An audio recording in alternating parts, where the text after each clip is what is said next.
Do you enjoy the spice and flavor of traditional Mexican meals and want to make some at home? Today we're going to make a Mexican-inspired MyPlate meal that is quick, easy, and delicious. Hi, my name's Anna. And I'm Coco. And we're dietetic students at Virginia Tech. Spices are the perfect touch to a Mexican-inspired dish, but buying them from the store can be so expensive. Our favorite trick is to buy mixed spices that have all the flavors without having to buy them separately, like this spice mix.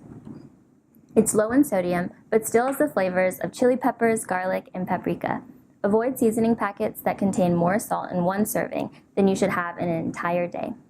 Did you know you can use your EBT card to buy herbs like cilantro and oregano that can be used time and time again?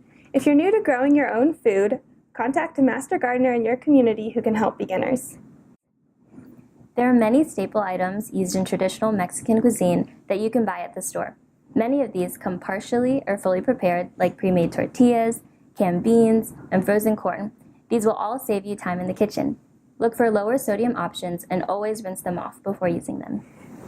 Here we have prepared chicken fajitas to meet MyPlate guidelines. Next to it we have the same dish but separated the ingredients to show the MyPlate components.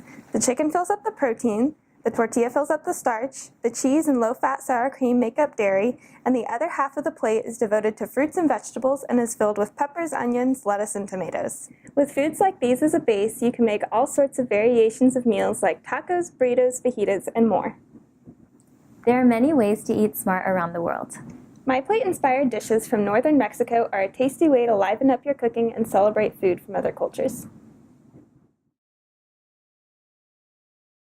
For more ways to eat smart and move more, visit our website.